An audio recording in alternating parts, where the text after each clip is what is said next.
বাংলাদেশের রাজনীতিতে ঘনিয়ে আসছে এক গুরুত্বপূর্ণ দিন 12 এপ্রিল। এই দিনই ঠিক করে দিতে পারে দেশের অন্যতম বড় রাজনৈতিক দল আওয়ামী লীগের ভবিষ্যৎ। নিষেধাজ্ঞা থাকবে নাকি নতুন আইনের ফাঁদে আরো কঠিন বাস্তবতার মুখোমুখি হতে হবে দলটিকে? অন্তর্বর্তী সরকারের জারি করা সন্ত্রাস বিরোধী অধ্যাদেশের সময়সীমা শেষ হচ্ছে 12 এপ্রিল। সংবিধানের 93 অনুচ্ছেদ অনুযায়ী কোনো অধ্যাদেশ সংসদে পাশ না হলে 30 দিনের মধ্যে তা বাতিল হয়ে যায়। অর্থাৎ এই দিনের মধ্যে সিদ্ধান্ত না হলে আওয়ামী লীগের ওপর থাকা বর্তমান নিষেধাজ্ঞা স্বয়ংক্রিয়ভাবে বাতিল হয়ে যেতে পারে। তাই 12 এপ্রিল শুধু একটি তারিখ নয়, এটি একটি রাজনৈতিক ডেডলাইন। বিএনপির নেতৃত্বাধীন সরকারের যাত্রা শুরু হয়েছে তাও প্রায় 2 মাস। এখন পর্যন্ত কার্যক্রম নিষিদ্ধ থাকা আওয়ামী লীগ নিয়ে সরকারের অবস্থান ধোঁয়াশা। বর্তমান সরকারের প্রথম অধিবেশন এখনো চলমান, আর এই অধিবেশনে অন্তর্বর্তী সরকারের বেশ কিছু অধ্যাদেশ উত্থাপন করা হয়েছে। এর মধ্যে 98টি অধ্যাদেশ অপরিবর্তিতভাবে আইনে রূপান্তর, 15টি সংশোধন করে বিল আকারে উত্থাপন এবং কিছু অধ্যাদেশ স্থগিত বা বাতিল করার প্রস্তাব দেওয়া হয়েছে। এই 15টির মধ্যেই রয়েছে সন্ত্রাস বিরোধী অধ্যাদেশ। জানা যায়, আওয়ামী লীগের কার্যক্রম যে অধ্যাদেশের মাধ্যমে নিষিদ্ধ করা হয়েছিল সেই সন্ত্রাস বিরোধী অধ্যাদেশ আইনে পরিণত করার উদ্যোগ নেওয়া হয়েছে। ইতিমধ্যে সংসদে এ সংক্রান্ত একটি প্রস্তাবনা উত্থাপন করা হয়েছে। কিন্তু প্রশ্ন হচ্ছে, এটি কি শুধুই আইনি প্রক্রিয়া নাকি রাজনৈতিক কৌশল?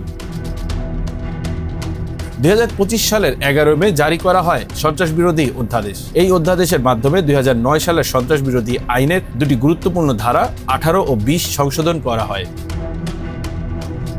এর ভিত্তিতে সরকার নির্বাহী আদেশে কোনো ব্যক্তি বা সংগঠনের কার্যক্রম নিষিদ্ধ করতে পারে যদি তাদের বিরুদ্ধে সন্ত্রাসী কর্মকাণ্ডে জড়িত থাকার অভিযোগ থাকে।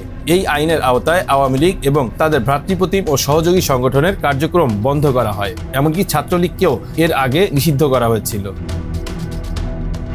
অধ্যাদেশ অনুযায়ী আওয়ামী লীগের ওপর কঠোর নিষেধাজ্ঞা আরোপ করা হয়। তারা মিছিল, সভা বা সমাবেশ, দলীয় কার্যালয় চালু রাখা, ব্যাংক হিসাব পরিচালনা, পোস্টার, ব্যানার বা প্রচারণা, এমনকি সংবাদ সম্মেলন বা বিবৃতিও দিতে পারবে না। অর্থাৎ কার্যত একটি রাজনৈতিক দলকে সম্পূর্ণভাবে অচল করে দেয়া হয়েছিল। তবে একটি গুরুত্বপূর্ণ বিষয়, এই নিষেধাজ্ঞা ভাঙলে কি শাস্তি হবে তা স্পষ্টভাবে বলা ছিল না অধ্যাদেশে।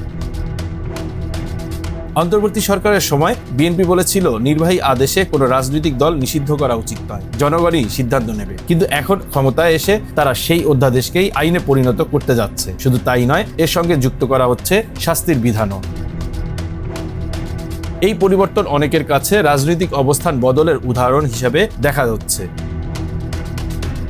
সরকারি সূত্র বলছে, নিষিদ্ধ সংগঠনের জন্য সন্ত্রাস বিরোধী আইনের 16 ধারার শাস্তি প্রযোজ্য করা হতে পারে। এই ধারায় রয়েছে 4 বছর থেকে 14 বছর পর্যন্ত কারাদণ্ড। অর্থাৎ যদি কেউ নিষিদ্ধ সংগঠনের কার্যক্রম চালায় তাহলে সরাসরি ফৌজদারি শাস্তির মুখে পড়তে হবে।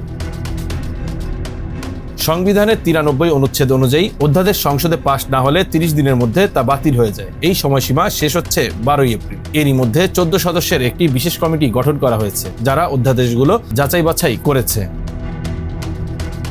আওয়ামী লীগের নেতারা এ নিয়ে সরাসরি মন্তব্য করতে না চাইলেও বলেছেন, যা করার জনগণই করবে। তারা এটাও মনে করিয়ে দিয়েছেন, ইতিহাসে এর আগেও দলটি নিষেধাজ্ঞার মুখোমুখি হয়েছে এবং সেগুলো মোকাবিলা করেছে। আইনি লড়াইয়ের সম্ভাবনাও উড়িয়ে দেননি তারা। Bangla affairs news desk.